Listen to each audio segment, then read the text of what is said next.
こんばんは。ソウルデザイナーやすよです。こんばんは。ラッキースターシップ抽選へようこそ。今日はですね、今日のお話また2020年シリーズをお届けしたいと思います。2020年もう一度引き寄せの法則を使ってみようです。引き寄せの法則っていうのは、一番流行ったのは、今では皆さん聞いたことあると思うんですけど、流行ったのはそうだな、今から10年ぐらい前なんですかね。ザ・シークレットっていう本がとても流行って、それが引き寄せの法則っていうものを皆さん知ったっていうのがあると思うんですけど、それから10年足らずなのかな。ザ・シークレット発売されたのいつですかね。多分2009年とか2008年とか、ちょっとちゃんと調べてみないと分かんないんですけど、多分引き寄せの法則ブームから早10年ぐらいは経ってるんじゃないかと思います。それでその法則を、思い通り自由自在に使えた人と、ほとんど使えなかった人っていうのに分かれるかなと思うんですけれども、皆さんはいかがでしょうか。今引き寄せ系の、引き寄せの法則系の本っていうのはね、懐かしいよね。山ほど出ていて、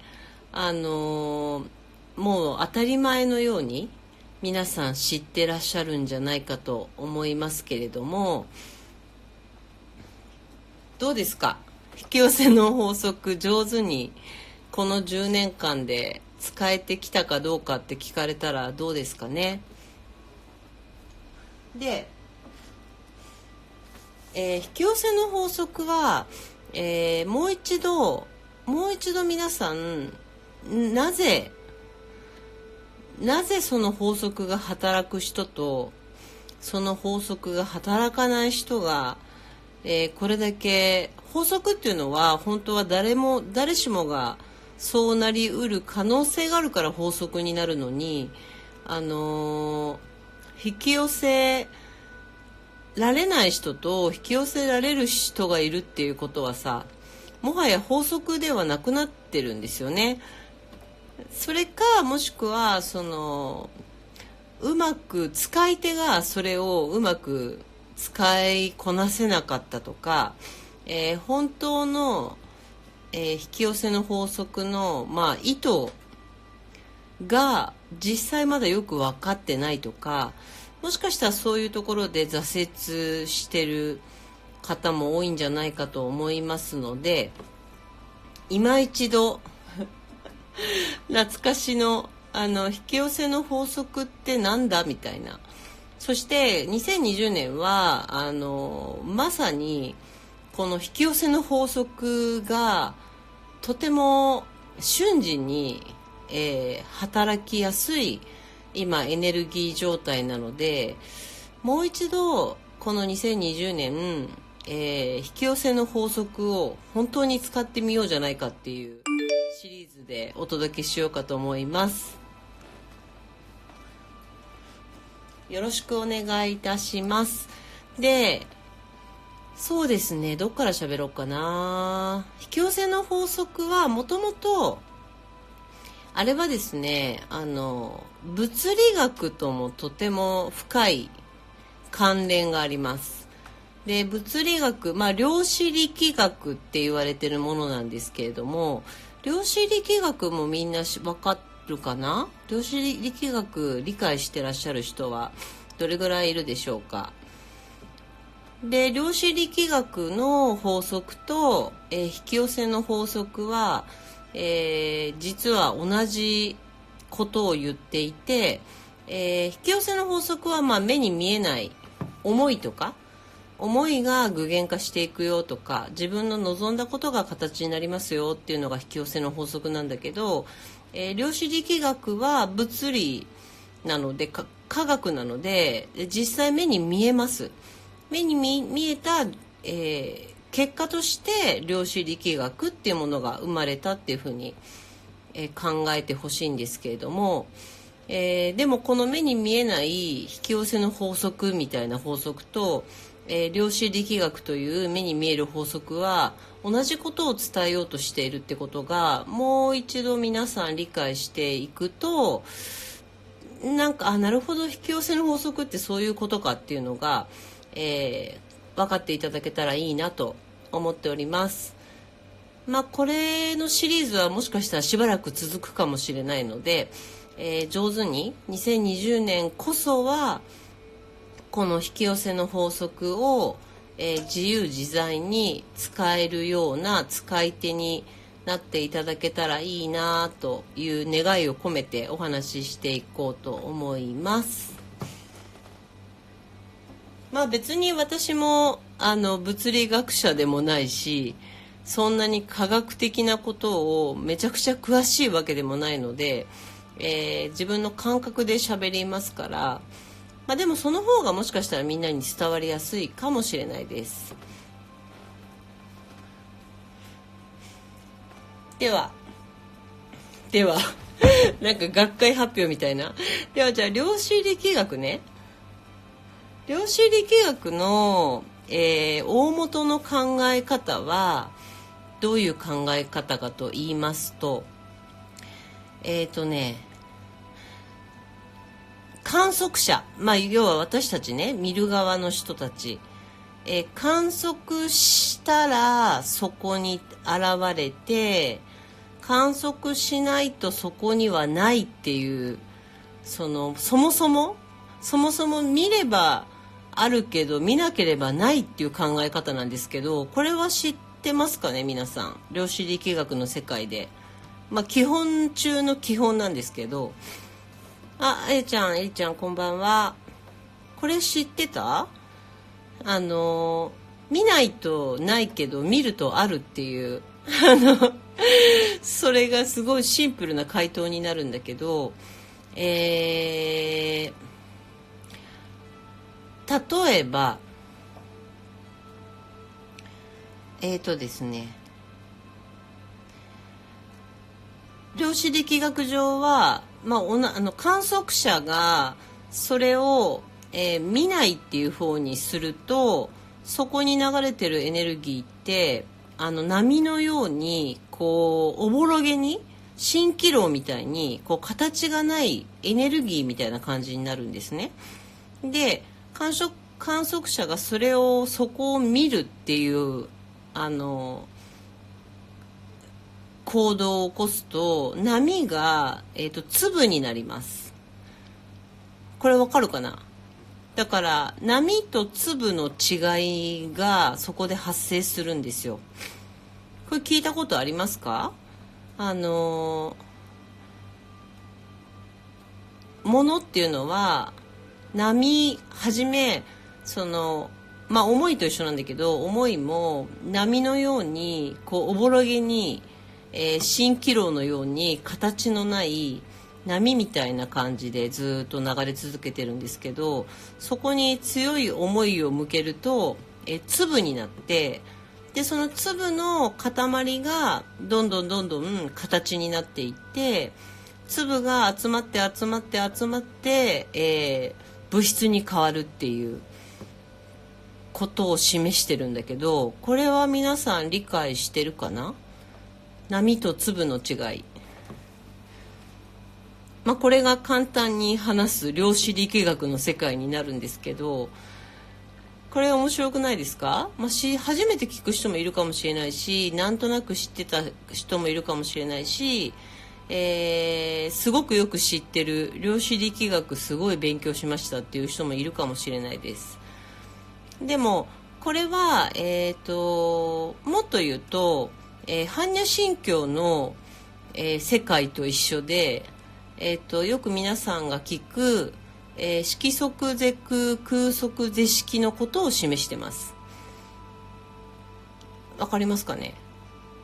色即是空は初めましてなんだ。そうなんだね。色即是空は色っていうものがあるもので、でも即空になりますっていう考え方で、空即是色は空ないものが即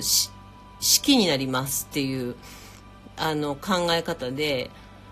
あるんだけどなくて、ないんだけどあるんだよみたいな般若心経の話なんですけど、色即是空、空即是色は、これは量子力学のことを話していて、波になったり粒になったり粒になったり波になったりするんです。知らなかった？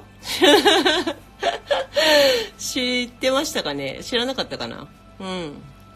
なので、まあブッダはすごいんですよね。量子力学とかそういうものが全然ない、2500年前か、ブッダさんがそれを分かったのが。はい。なのでもうまだそういうことが何も分からない時代に、量子力学のことを、悟ったっていうのが、まあ、般若心経になってくるんだけど、これと、だからね、般若心経のその教えと、量子力学と、引き寄せの法則は全部本当は同じことを言ってます。ここまでわかりますか？わかるかな？だから思考は現実化するっていうのも、思考を向けたら波みたいなものが、粒になり、向けないとまた波になるみたいな感じなんです。わかるよね？うん。なので、じゃあ引き寄せの法則はじゃあなんで働くのかというと、自分がそれを望むものに意識を向けて、そこにフォーカスを当てて、もともと波状だったものを、粒に変えて、その粒が、形となって結果、物質になるっていうのが、引き寄せの法則の、まあ、根本的なエネルギーの、エネルギーが形になりますっていうお話です。わかるかな？ハッピーブタさん、こんばんは。ここまでわからない人いますかね？もう何が何だかちんぷんかんぷんになってたら、まあ、また詳しく喋っていきたいんですけど、これを使って、自分の望みを物質化していくことが、まあ、できるわけですよ、実際に。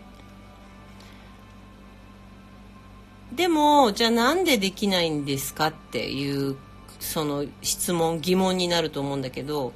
自分の望んでることが形になりづらい人、自分が望んでる世界を物質化できない人、自分が理想のライフスタイル、理想の生き方を、実際に実現できない人っていうのは、この法則がある以上は本来 なるに決まってるんですけど、じゃあならないのはなんでだと思いますかね？何がその引き寄せの法則とか、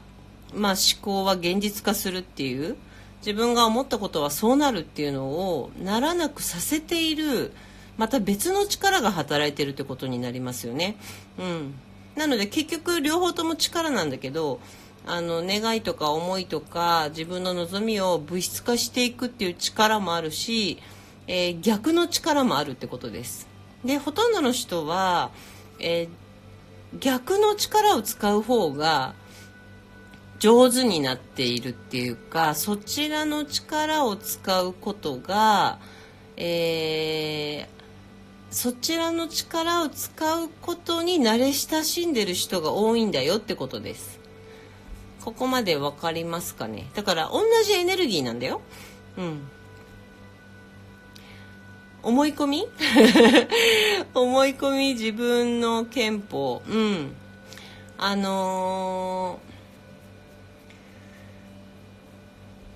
自分が思った通りになるっていうのが、引き寄せの法則だとするならば、本当に自分が思ってることっていうことが、知らず知らずのうちに一番下の方に流れてるものがあるっていうふうに考えてもらえると分かりやすいんだけど、例えば表面的な部分で私はこうなりますとか、私はこういう生き方でこういうライフスタイルを送ってますみたいなことを表面的に願ったりするとしても、そのさらに下に流れてる、根底に流れてるエネルギーが、いやそれは無理だよねとか、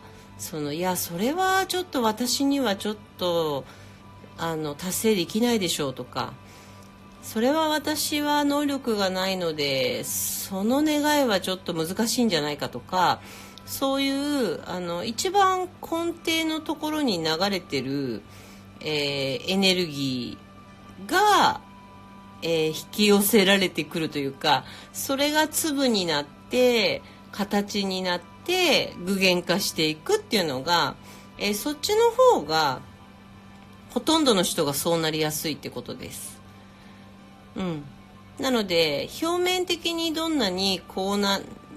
りますとか、ああなりますとか、こうしますとか、これを実現しますっていうことをどんなに表面的に願ったり望んだりしても、もっとその根底にある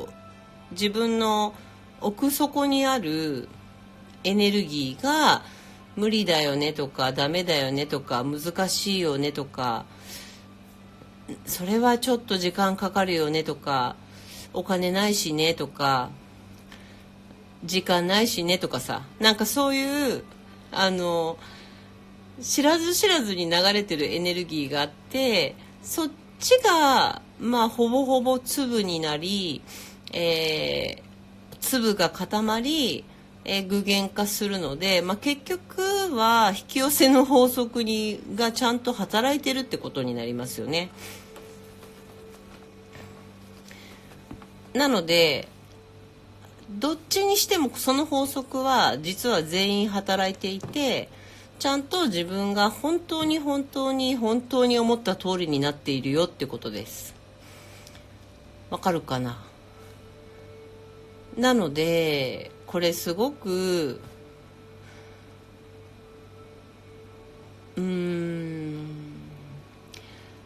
だからね、自分がなんとなく思ってること、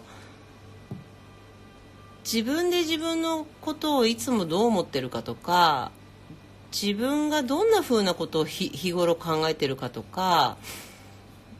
自分が本当はどう思ってるのかとかっていうものが、そっちの方が空即是識になるからね。空即是識、急に般若心経の話になるけど、思いが式に変わる。だから要するに自分が思った通りの自分にしかなれないよってことなんです。でもどの本もそこには触れてないですね。そうなのかしら。そうなのそうなのかな、わかんない。これは触れてないんですかね。その本当の引き寄せの法則みたいな感じのことかしら。なんだけど、本当の引き寄せの法則は全員ちゃんと法則通りになっていて、自分が本当に思ってることが今目の前にある結果だっていうふうに考えてもらえると一番わかりやすいと思います。でもほとんど多くの人が、いや今の状態私全然望んでないしとか、全然私が求めてることと今起こってる目の前の現実は全く違うから、私こんなものを引き寄せてないですとか、多分そういうふうに思う人もたくさんいると思うんですけど、いやでももう本当に量子力学的な世界でもそうだし、引き寄せの法則でもそうだし、般若心経でもそうだし、間違いなく自分が本当に思ってることが目の前に起こってる出来事ですっていうのが、これがやはり法則っていうものは法則なので、誰にでも同じように起きることだから、要はそういうエネルギーを知らず知らずのうちに、私たち一人一人が使っていますっていう